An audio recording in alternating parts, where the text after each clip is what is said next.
Good morning. Today, 26th November 2024, Tuesday. Wisdom of word of God morning ડિવોશનમાં આપ સર્વનો આવકાર કરવામાં આવે છે અને પ્રેમી સલામ પાઠવવામાં આવે છે. આજે આપણે નીતિવચનોના પુસ્તકમાંથી એનો 10મો અધ્યાય અને એની 27મી કલમ પર ટૂંકું મનન કરવા માગીએ છીએ. પ્રોવર્બ્સ ચેપ્ટર 10 વર્સ 27. અને પ્રભુનું વચન આપણને આ પ્રમાણે કહે છે, યહોવાનું ભય આયુષ્ય વધારે છે, પણ દુષ્ટોના વર્ષો ટૂંકા કરવામાં આવશે. The fear of the Lord prolongs life, but the years of the wicked will be shortened. અને આ પ્રભુનું વચન છે. અને પ્રભુ ખાસ કરીને આપણે જે અત્યારે સુલેમાનના નીતિવચનોનો અભ્યાસ કરી રહ્યા છે અને એમાં ઈશ્વરની બીક એ જીવન આપે છે. એ બાબત ઉપર અહીંયા એ સુલેમાન એના નીતિવચનો મારફતે એ આપણને શિક્ષણ એ આપે છે. આ યહોવાની બીક અથવા દેવની બીક, ઈશ્વરની બીક અથવા ભય એ શું છે? નીતિવચનના પુસ્તકમાં એનો પહેલો અધ્યાય એની 7મી કલમમાં પણ લખવામાં આવ્યું કે યહોવાની બીક અથવા યહોવાનો ભય એ વિદ્યાનો આરંભ છે. અને વિદ્યા એટલે કઈ વિદ્યા? આ પૃથ્વી પર આપણે જે કંઈ મહેનત કરીએ અને જે વિદ્યા મેળવીએ એની વાત છે. પણ જે ઈશ્વર જે જ્ઞાનની વાત કરે છે અને તો વિઝડમ, અને એનું સોર્સ એ પોતે ઈશ્વર છે.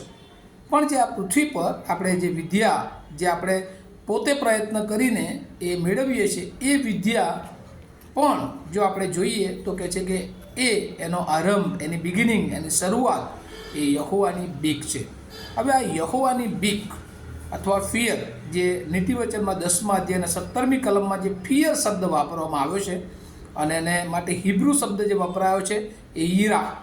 અને ઈરાહનો મતલબ થાય છે કે ફિયર એટલે કોઈક માણસની અથવા કોઈકની એવી બીક કે ગભરાઈ જવું એવું નહીં, પણ કહે છે કે ફિયર ઈશ્વરની દૃષ્ટિમાં જે હિબ્રુ શબ્દ જે ઈરાહ વાપરવામાં આવ્યો છે અને એ પ્રમાણે રેવરન્સ, ઈશ્વરને માન આપવું અથવા તો ઈશ્વરને એ રિસ્પેક્ટ આપવું, એ બાબત તરફ આ અર્થ એ આપણને લઈ જાય છે. અને એટલે માટે પ્રભુની બીક, પ્રભુનું ભય એ શું છે? તો કહે છે કે ઈશ્વરને માન આપવું, ઈશ્વરની આજ્ઞાઓ જે છે એને પાળવી, ઈશ્વર જે કહ્યું છે એ પ્રમાણે કરવું, અને એ ઈશ્વરની બીક એ રીતે જોવામાં આવે છે. અને અહીંયા જે શબ્દ વાપરવામાં આવે છે ફિયર ઓફ ધ લોર્ડ. હવે આ લોર્ડ હિબ્રુમાં યહવહ અથવા યહોવા, અને જેનો અર્થ પણ થાય છે the proper name of the God of Israel. ઇઝરાયલના લોકો જે છે એ દેવને એ પ્રોપર નામ એ આપ્યું હતું લોર્ડ. અને એટલી બધી એ લોકોની બીકમાં તેઓ જીવન જીવતા હતા કે એ યહોવા એ શબ્દ પોતાના મુખે બોલતા નહોતા, અને એટલા માટે લોર્ડ શબ્દ તેઓ વાપરતા હતા અને ગોડ શબ્દ તરીકે તેઓ ઉપયોગ કરતા હતા. અને એટલા માટે એ જોઈ શકાય છે કે પ્રભુને એ કઈ રીતે એ મહાનતામાં જોતા હતા, અને એટલે એમની બીક અને એમની પવિત્રતાને કારણે તેઓ એમનું નામ પણ લેતા નહોતા, કારણ કે પોતે એટલા સક્ષમ નથી કે તેઓ ઈશ્વરનું નામ પણ લઈ શકે. પણ જ્યારે યહોવાની બીક અથવા પ્રભુની બીક, ઈશ્વરની બીક એ આપણા જીવનમાં હોય છે, ત્યારે અહીંયા યહોવાનું જે વચન છે, પ્રભુનું વચન છે, નીતિવચન સુલેમાન જે 10 અને 27માં છે કે યહોવાનું ભય એ આયુષ્ય વધારે છે. અને અહીંયા જે શબ્દ આયુષ્ય વધારે છે, પ્રોલોંગ્સ લાઈફ, અને આ પ્રોલોંગ શબ્દ માટે જે હિબ્રુ શબ્દ વપરાયો છે ને તો યાસા, અને એનો અર્થ થાય છે ટુ એડ, ઉમેરવું. કદાચ પૃથ્વી પર જ્યારે ઈશ્વરે આપણને જન્મ આપ્યો હોય ત્યારે વર્ષો કદાચ ઓછા હોય, પણ જો એની બીકમાં અને એની ભયમાં જીવન જીવીએ છીએ તો કહે છે કે એડ, ઉમેરી શકે છે ઈશ્વર. અને આપણે જોઈએ છીએ પ્રભુના ઘણા બધા સેવકોના જીવનોમાં ઈશ્વરે એ વર્ષોને, એ દિવસોને ઉમેર્યા છે. અને પ્રભુ આપણને પણ કહે છે કે જો જે લોકો લાંબુ આયુષ્ય, આપણે બહુ વર્ષો પહેલાં જ્યારે જોઈએ છે જૂના કરારમાં, ત્યારે આદમ એ 930 વર્ષનો જોવા મળે છે, અને છેલ્લું જૂના કરારમાં આના જોઈએ તો એ 184 વર્ષનું જ આયુષ્ય. અને હવે આપણે વધુમાં વધુ 120 વર્ષ આયુષ્ય એ આપણું શોર્ટ થતું જાય છે, ટૂંકું થતું જાય છે. કેમ?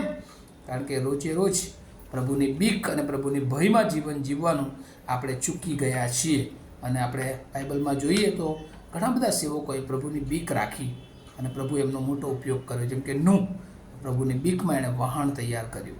ઇબ્રાહિમ, એ પ્રભુની બીક અને ભયને કારણે એણે ઈસાકને બલિદાન આપવા માટે પણ તૈયાર થયો.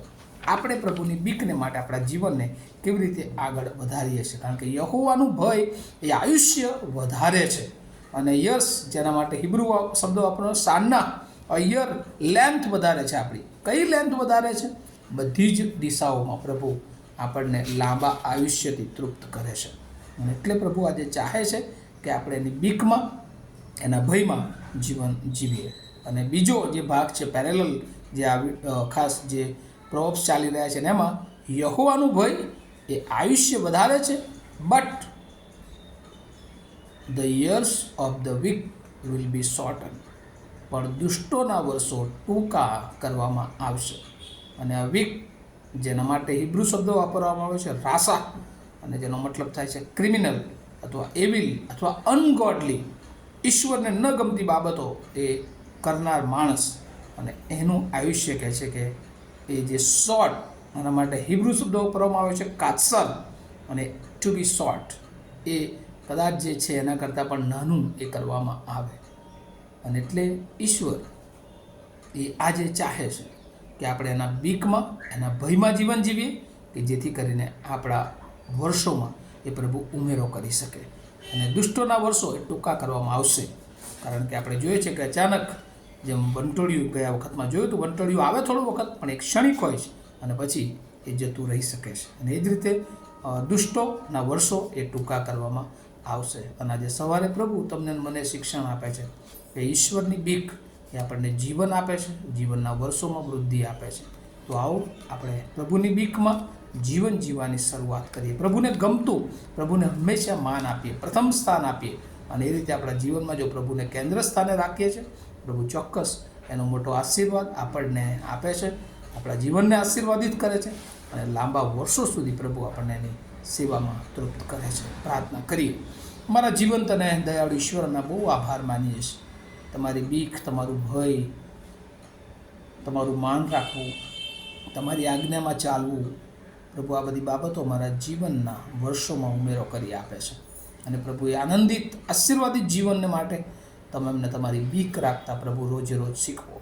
જે વાલાઓ વચનો વાંચ્યા છે પ્રભુ, એમને તમારી બીકમાં જીવન જીવવા માટે તમે એમને તૈયાર કરો. દુષ્ટોનો માર્ગ એ પ્રભુ નાશ તરફ એ ટૂંકો માર્ગ છે. એ માર્ગ તરફ ન આગળ વધવાને માટે તમારી કૃપા અમે સર્વ પર અમને પૂરી પાડો. પ્રભુ આજે સવારે અમે અમારા જીવનોને તમારી બીકમાં, ભયમાં જીવન જીવવા માટે મુકતા મારી પ્રાર્થના ઈસુ પ્રભુના નામમાં સાંભળો, તેનો સ્વીકાર કરો. Amen. Have a nice day to all of you. Thank you.